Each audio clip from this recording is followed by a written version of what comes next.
Selamat pagi saudara, berjumpa bersama saya Fida Alatas di Kompas Jabar Sepekan yang akan menyuguhkan berita yang terjadi dalam sepekan terakhir, di antaranya.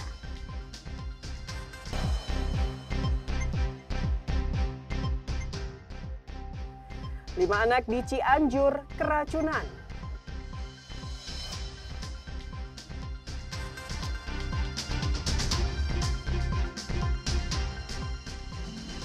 Program cek kesehatan gratis mulai bergulir.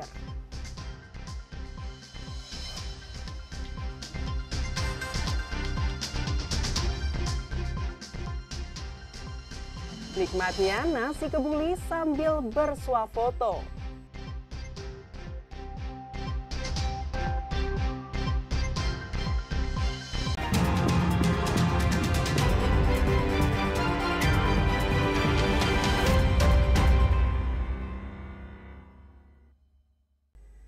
Saudara, 5 anak di Cianjur mengalami keracunan usai mengonsumsi buah betadin. Korban dilarikan ke rumah sakit hingga harus dirawat secara intensif. 5 orang anak di Kampung Curug, Desa Hegarmanah, Kecamatan Bojong Picung, Kabupaten Cianjur harus mendapatkan perawatan medis di Rumah Sakit Umum Daerah Sayang Cianjur karena mengalami keracunan setelah memakan buah dari pohon yang kerap disebut buah betadin.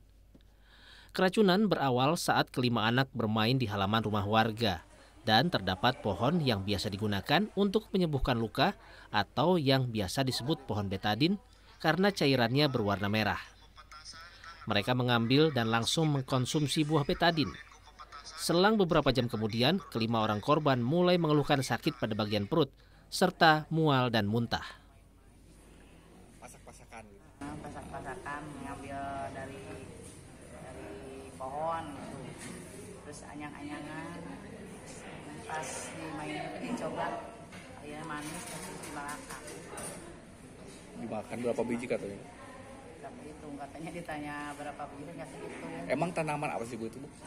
Betadin buat luka, buahnya. Itu kata anaknya memang ada rasanya apa seperti apa sih? Manis, kalau pahit kan pasti dilepeh gitu. Saudara, anak berumur 1 tahun di Kota Bandung terjebak di dalam mobil yang tengah dipanaskan. Proses penyelamatan melibatkan tim rescue Diskar PB Kota Bandung. Beginilah detik-detik tim penanganan tim rescue Damkar Kota Bandung yang berusaha menyelamatkan anak balita berusia 1 tahun yang terjebak di dalam mobil setelah tidak sengaja mengunci dirinya sendiri. Di Jalan Taman Mekar Utama, Kelurahan Mekarwangi, Kecamatan Bojong Loa Kidul, Kota Bandung. Saat upaya penyelamatan, tim Damkar berupaya menghibur anak tersebut agar tidak ketakutan. Sementara petugas lainnya berupaya membuka pintu mobil yang terkunci. Tak butuh waktu lama, petugas Damkar berhasil membuka pintu kendaraan yang terkunci dari dalam. Kami menerjunkan satu tim rescue melakukan penyelamatan terhadap bayi yang terjebak. Menurut informasi menurut orang tua bahwa bayi tersebut terjebak akibat karena pada saat itu orang tuanya menyimpan kunci di dalam mobil dan ada di bayi dan akhirnya kuncinya terkeduduki di car seat kendaraan sehingga terkunci secara otomatis sehingga melaporkan kepada kami. Alhamdulillah dalam waktu setengah jam tim rescue dapat menyelamatkan balita tersebut dalam kondisi selamat.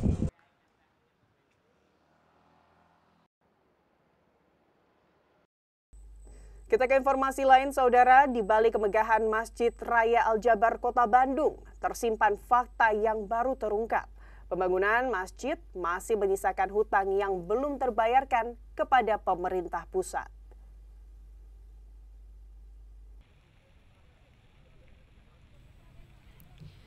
Masjid Raya Al-Jabar di Kota Bandung menjadi kawasan wisata baru bagi warga Jawa Barat maupun luar Jawa Barat.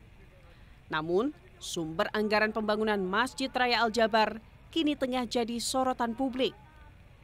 Sebagian dananya berasal dari pinjaman pemulihan ekonomi nasional senilai 207 miliar rupiah dan masih menyisakan utang yang harus dibayarkan. Berdasarkan hasil akhir pembangunan, Masjid yang berdiri di atas tanah seluas 25,90 hektar ini mengeluarkan total anggaran 1,2 triliun rupiah. Sebagian dana menggunakan dana APBD. Hal tersebut dibenarkan oleh PJ Gubernur Jawa Barat, B. Mahmudin. B menyampaikan, hutang tersebut kini dalam proses pembayaran dalam bentuk cicil 500 miliar per tahun selama 8 tahun kepada pemerintah pusat. Pemanfaatan pinjaman PEN tersebut dilakukan di era Gubernur Jawa Barat sebelumnya, Ridwan Kamil. Hutang itu kemudian akan dibayar di era Gubernur Deddy Mulyadi yang akan memimpin Jawa Barat periode 2025-2030.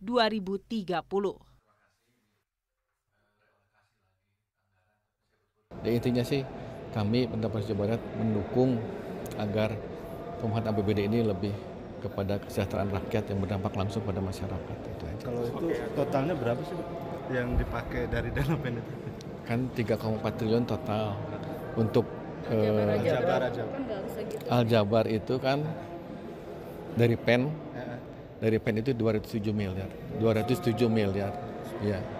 Ya total, tapi kan ada dari APBD. Tapi dari PEN 207 miliar. Sunandar, Kompas TV, Bandung, Jawa Barat.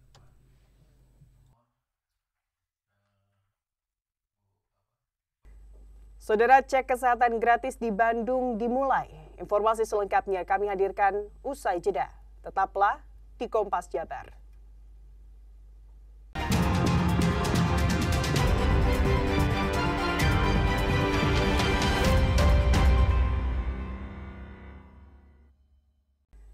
Anda kembali di Kompas Jabar, Saudara. Pemeriksaan kesehatan gratis di Puskesmas Babakan Surabaya Kota Bandung masih sepi peminat, hanya 3 orang saja.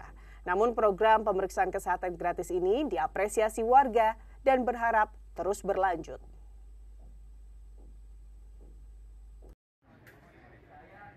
Program pemeriksaan kesehatan gratis nampaknya masih harus terus disosialisasikan kepada masyarakat. Apakah masyarakat masih banyak yang belum mengetahui program tersebut atau masih banyak masyarakat yang belum sadar akan pentingnya pemeriksaan kesehatan? Di UPTD Puskesmas Babakan Surabaya Kota Bandung, pemeriksaan kesehatan gratis sepi peminat. Dari kuota 10 orang, hanya 3 orang saja yang datang untuk memeriksakan kesehatannya. Salah satu warga yakni Ibu Mulyati mengatakan terkendala dengan penggunaan aplikasi, sehingga memilih langsung datang ke puskesmas dan dibantu petugas mengenai penggunaan aplikasinya. Tes tensi, gula darah, sama gigi.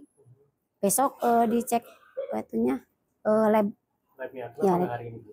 Soalnya harus puasa dulu dari malam belum. Tadi malam sewaktu, gula sewaktu. Jadi lanjut besok. Ya lanjut besok pagi mau dicek lab semua pemeriksaannya. Harapan kedepannya mudah-mudahan masih nggak putus di tengah jalan ya. Program kesehatan gratis ini buat masyarakat yang belum mampu gitu, yang nggak punya BPJS, yang butuh semua. Kepala UPTD Puskesmas Babakan Surabaya, Dewi Frida mengatakan, sebetulnya sosialisasi melalui media sosial dan kelurahan sudah dilakukan. Namun tetap saja program pemeriksaan kesehatan gratis ini masih sepi peminat. Informasi sudah kami sampaikan melalui media sosial dan informasi lain di rapat-rapat kelurahan, kemudian via kader-kader sudah kami informasikan, tetapi mungkin belum banyak yang berminat untuk melakukan pemeriksaan kesehatan gratis, apalagi harus menggunakan aplikasi Satu Sehat Mobile yang sudah terinstall di HP masing-masing, mungkin itu jadi kendalanya juga. Walaupun masih sepi peminat, namun warga mengapresiasi program pemeriksaan kesehatan gratis ini dan berharap berkelanjutan, tidak berhenti di tengah jalan. Tim Liputan Kompas TV, Bandung, Jawa Barat. Saudara, program cek kesehatan gratis sebagai hadiah ulang tahun bagi masyarakat mulai berlaku di Kota Bandung. Seperti apa skema yang harus dilakukan untuk mendapatkan cek kesehatan gratis? Berikut liputan saya bersama juru kamera Abdul Rahim untuk Anda. Saudara, per bulan Februari 2025, program cek kesehatan gratis dari Presiden Prabowo Subianto bagi masyarakat yang berulang tahun mulai diterapkan di Kota Bandung. Salah satunya di tempat kami melaporkan saat ini di Puskesmas Puter, Kota Bandung. Lantas seperti apa syaratnya bagi masyarakat yang akan kemudian melakukan cek kesehatan gratis? Kita langsung saja berbincang dengan Kepala Puskesmas Puter, Kota Bandung, ada Ibu Rita di sini. Selamat siang, Ibu. Selamat siang. Ibu, ini sudah dimulai. Kalau di Puskesmas Puter sendiri nih, sudah dimulai sejak kapan ya Bu? Ya, alhamdulillah cek kesehatan gratis pada yang berulang tahun sudah kita mulai dengan launching hari ini di tingkat provinsi. Ya, hari ini pun kami sudah mengundang 10 orang sasaran dan semuanya sudah kami periksa. Ya. Mungkin masih banyak juga masyarakat yang belum mengetahui informasi terkait bagaimana skemanya untuk kemudian mendapatkan cek kesehatan gratis, khususnya di puskesmas-puskesmas. Mungkin bisa diinformasikan juga, diterangkan seperti apa sih Bu skemanya yang harus dilalui oleh masyarakat? Ya, sebenarnya sebaiknya masyarakat pertama kali melakukan download atau pengunduhan aplikasi Satu Sehat Mobile, karena di situ ada informasi yang harus disampaikan, kemudian ada data-data yang harus diisi. Kemudian juga akan mendapatkan notifikasi dari Kementerian Kesehatan. Pada masyarakat yang memang kesulitan untuk mendownload itu bisa melakukan pendaftaran melalui WhatsApp dari Kementerian Kesehatan. Atau bisa datang langsung ke puskesmas sesuai dengan wilayahnya. Jadi sebelum melakukan cek kesehatan gratis itu harus melakukan screening kesehatan mandiri melalui aplikasi tadi ya Bu ya. Itu dilakukannya H-min berapa Bu sebelum proses cek kesehatan gratis? Ya, pendaftaran sebenarnya H-30 sudah bisa dimulai. H-7 itu kita diminta untuk melakukan screening secara mandiri. H-7. Kemudian H-1 akan mendapatkan notifikasi dari aplikasi tersebut, kemudian hari H juga akan mendapatkan notifikasi. Hasil screening itu bisa dibawa dan ditunjukkan kepada petugas puskesmas, sehingga petugas puskesmas bisa melakukan cross-check screening apa saja atau cek kesehatan apa saja yang sudah dilakukan oleh sasaran tersebut. Nah, petugas puskesmas akan melengkapi cek kesehatan yang belum dilaksanakan atau memang cek kesehatan yang harus dilakukan oleh petugas. Ya. Tapi kan tadi kalau berdasarkan keterangan ini H-30, baiknya proses screening mandiri dilakukan secara mandiri begitu ya oleh pendaftaran ya, screening H-7 betul. Itu pendaftaran di H-30, tapi artinya berarti masyarakat yang berulang tahun di bulan Februari, di bulan Maret seperti apa nih Bu? Yang berulang tahun di bulan Februari, Maret, kan ini sebenarnya kegiatan atau pelaksanaannya baru kita mulai ya. Jadi ada yang sudah terlewat tuh di bulan Januari. Jadi ada kebijakan yang berulang tahun di bulan Januari, Februari, Maret masih bisa melaksanakan cek kesehatan pada bulan April. Setelah itu diharapkan yang berulang tahun April itu H-30 sudah mulai mendaftar dan mungkin ke depannya akan tepat ya pada hari H ulang tahunnya dilakukan cek kesehatan. Kemudian diperbolehkan sampai H+30 dari ulang tahun. Respon masyarakat seperti apa Bu dengan adanya ini? Nah ini di Kota Bandung sampai saat ini khususnya di Puskesmas Puter memang animo masyarakat belum sesuai dengan harapan.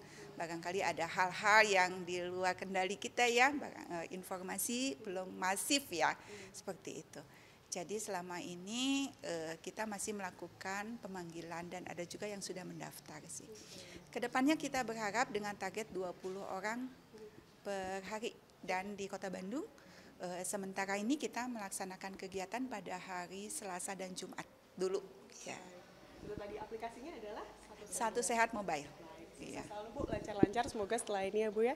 Itu tadi bagaimana kemudian skema dari pendaftaran dari program cek kesehatan gratis bagi Anda masyarakat yang berulang tahun dengan pertama-tama harus mendownload aplikasi Satu Sehat. Dari Bandung, Jawa Barat, Fida Alatas, Abdul Rahim melaporkan.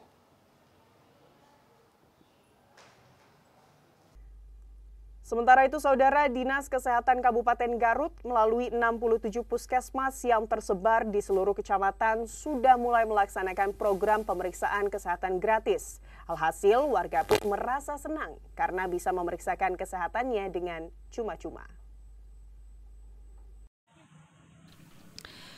Presiden Prabowo Subianto mencanangkan program kesehatan gratis sebagai kado bagi masyarakat yang berulang tahun dimulai 10 Februari 2025 secara serentak di seluruh Indonesia. Masyarakat pada momentum ulang tahunnya dapat memeriksakan diri seluruh kondisi kesehatannya ke tempat pelayanan kesehatan seperti puskesmas, klinik, maupun rumah sakit yang sudah kerjasama dengan Badan Penyelenggara Jaminan Sosial atau BPJS Kesehatan. Seperti halnya di Puskesmas Tarogong di Kecamatan Tarogong Kaler, Garut. Pihak Puskesmas sudah menjalankan program ini dan masyarakat pun antusias memanfaatkan pelayanan gratis bagi yang berulang tahun.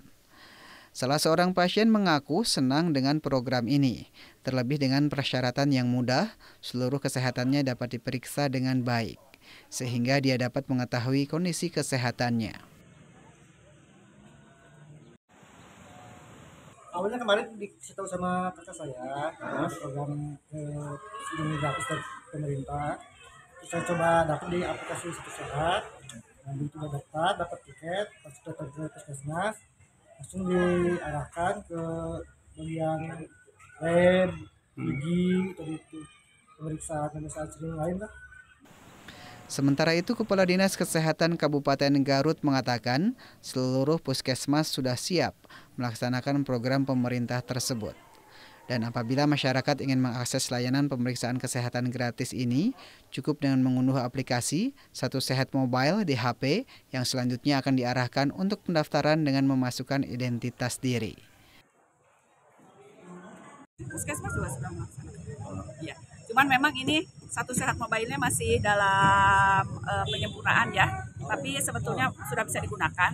Cuman kalau untuk pelaporan kita di puskesmas itu yang masih disempurnakan. Jadi si warga sendiri harus aplikasi itu, Bu? Ya, harus mendownload aplikasi Satu Sehat Mobile. Kalau tanpa aplikasi nggak bisa, Bu? Tidak bisa, tapi kalau bisa itu kan ada saja masyarakat yang tidak bisa mengakses ya Satu Sehat Mobile, itu bisa datang saja ke puskesmas dengan membawa KTP ya, jadi dia menunjukkan bahwa itu adalah hari ulang tahunnya.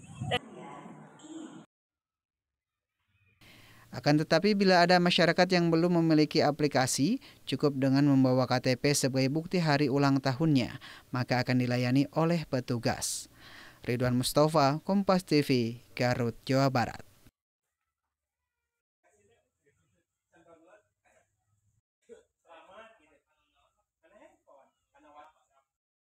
Saudara, warga Cirebon menyaksikan cap gomeh. Informasi selengkapnya akan kami hadirkan usai jeda. Tetaplah di Kompas Jabar.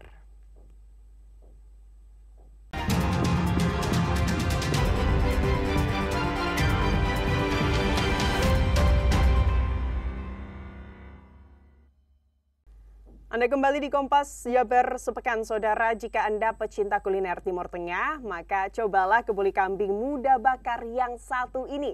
Selain lezatnya kambing dengan rempah yang kuat, pengunjung bisa menostalgia sekaligus bersuah foto tema suasana vintage. Setiap memasuki jam makan siang, Cafe Kun Fayakun yang terletak di Jalan Kampung Pasir Nangka, Desa Purwamekar, Purwakarta, Jawa Barat, selalu dipadati pengunjung. Dengan makanan yang lezat dan menggugah selera, menjadikan tempat makan ini jadi buruan penikmat kuliner. Khususnya para pecinta makanan bernuansa kuliner Timur Tengah. Adalah nasi kebuli kambing muda bakar yang menjadi menu andalan di tempat ini. Menariknya, saat menunggu makanan disajikan, pengunjung juga bisa melihat-lihat sambil bernostalgia ataupun bersuah foto di Cafe Kun Fayakun yang mengambil tema suasana vintage atau antik. Menurut pengunjung, selain bisa menikmati makanan lezat, mereka juga bisa bersuah foto di lokasi yang menampilkan suasana old school tersebut. Sangat amat membuat kita balik ke masa lalu, jadi kita tahu gitu gimana zaman dulu tuh kayak gini. Dari pakaiannya juga bisa dilihat.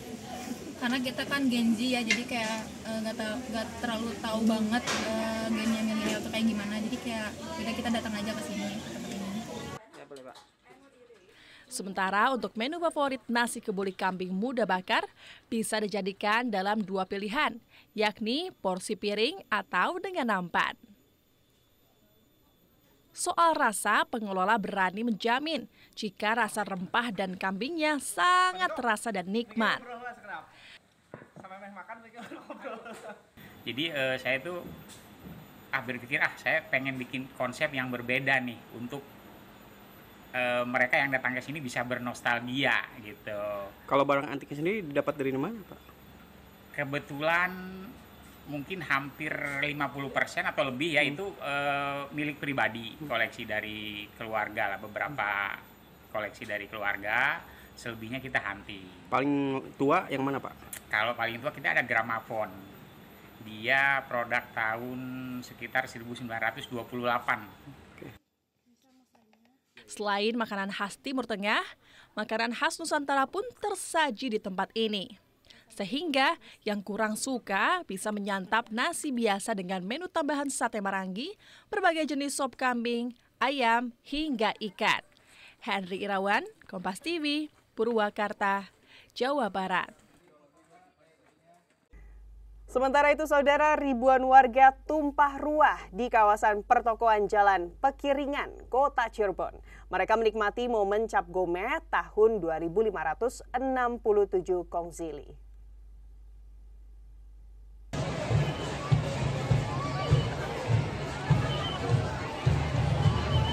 Sejumlah warga memadati ruas Jalan Pekiringan, Kota Cirebon pada Rabu siang 12 Februari 2024.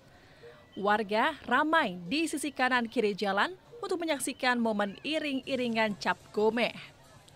Sukacita warga meledak saat melihat rombongan melintas, iring-iringan diawali 2 patung raksasa, Dewi Kuan Yin dan Dewa Kuan Kong, setinggi 5 meter yang didorong menggunakan kereta roda. Kemeriahan meledak saat warga melihat penampilan sejumlah barongsai yang atraktif. Mereka juga menikmati pasukan berlarian dan hilir mudik membawa 15 joli yang dihias dengan berbagai pernak-pernik. Warga berharap Cap Gomeh pada tahun ular kayu di tahun 2576 Kongzili membawa Indonesia semakin maju dan berkembang pesat. Ya seru banget, alhamdulillah senang. Apa aja tadi yang dilihat, Bu? Ada barongsai, ada naga-nagaan, ada patung dewa, ada drum band dari anak SPM, dan ada apa lagi ya? Banyak lah. Itu nunggu dari jam 12 siang karena takutnya rame gitu. Jadi tadi kita bareng keluarga bareng-bareng nontonin dan nunggu-nunggu karena setahun sekali kan ya, kapan lagi Batok Cap Gomeh. Terus gimana kesannya? Seru kan? Seru, rame gitu, banyak.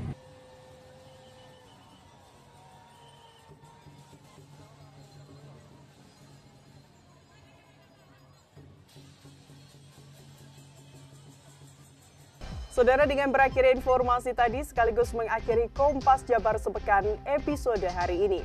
Saya Fida Latas beserta kru yang bertugas mengucapkan terima kasih dan sampai jumpa.